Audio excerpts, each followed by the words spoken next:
Get ready. Start.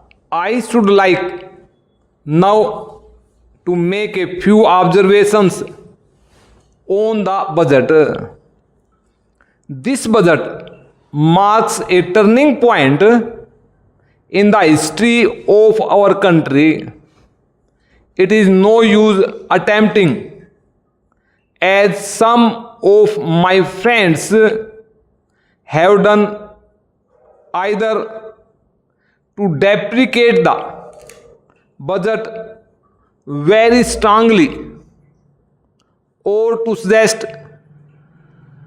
that we are not witnessing a new revolution in our methods of fiscal training and technique.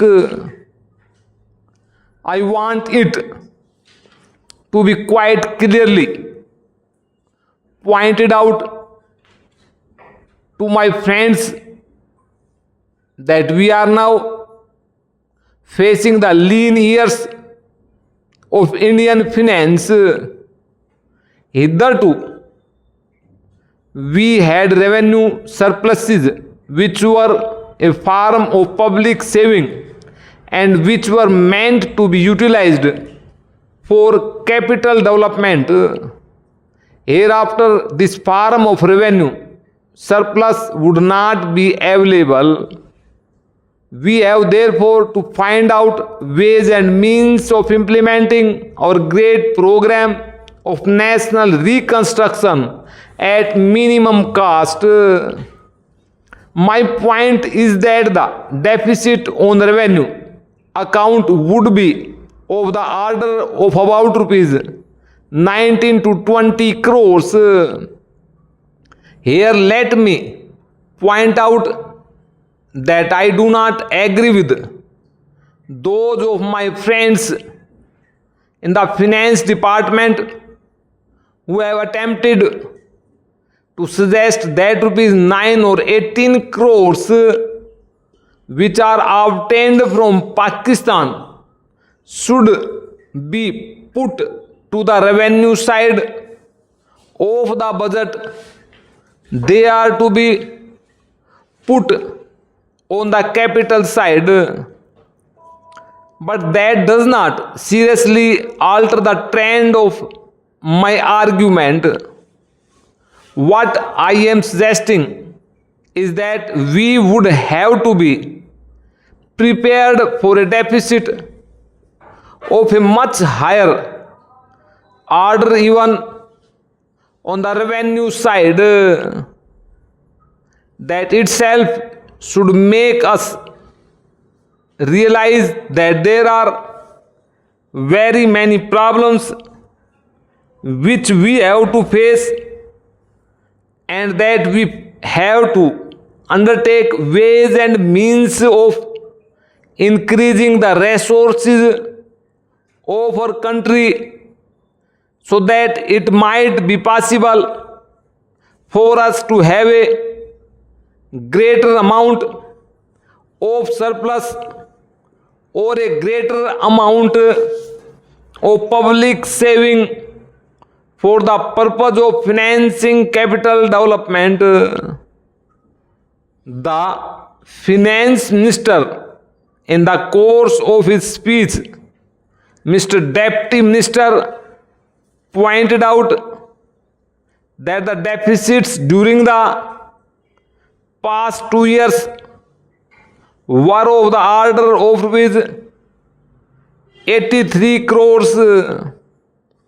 I venture humbly to disagree with him because I feel that when we are talking of deficits, we must take into account the overall deficit incurred by the central government, and that would be of the order of rupees 200 crores.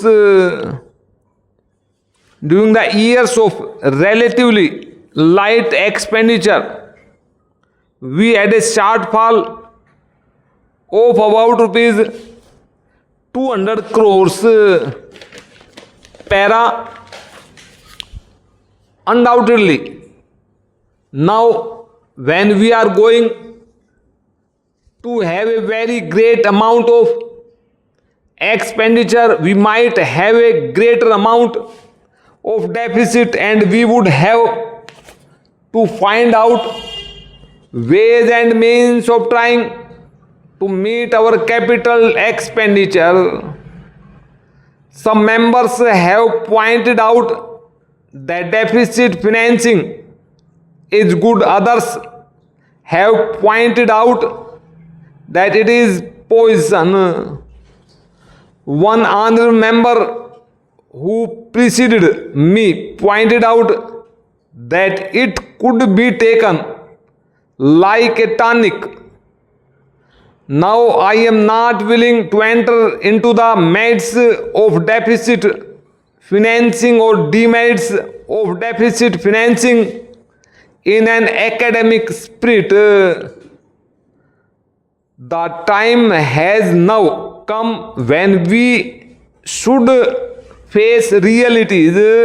I do suggest that we have to indulge in deficit financing, because without indulging in deficit financing, it would not be possible for us to indulge in capital expenditure on such a large scale. But when we are talking of the scope of deficit financing, I would like to place before the House and the Finance Minister the two great limitations which face us. The first limitation that faces us is that concerning the internal price level. The Honorable, the Finance Minister referred to the cost of living. He said that he was going to keep a watch or the cost of living so that it may not shoot up within a short period and make a mess of the plans of capital development.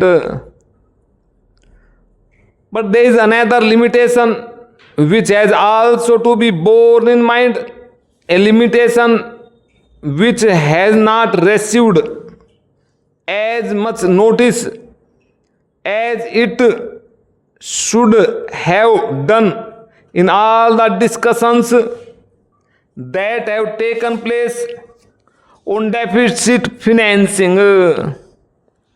That limitation is the external limitation, or the limitation which arises on account of our balance of payments position.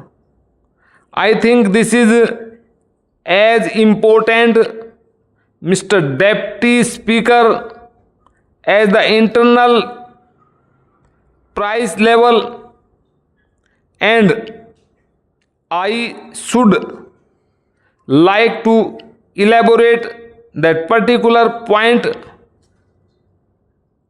a bit more, because I feel that a time will shortly arrive when we might have either to consider our policy or might even have to leave the sterling club of which we are a member. The second serious limitation is as serious as the first.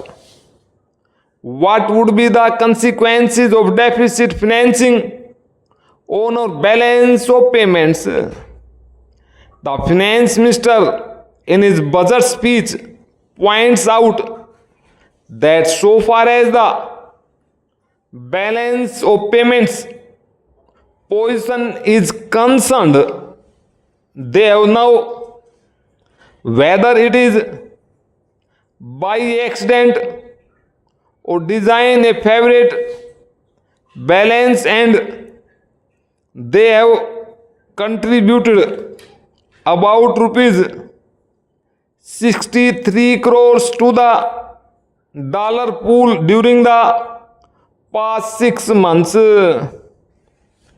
But the moment we indulge in deficit financing, we have to be prepared for worsening of our balance of payments.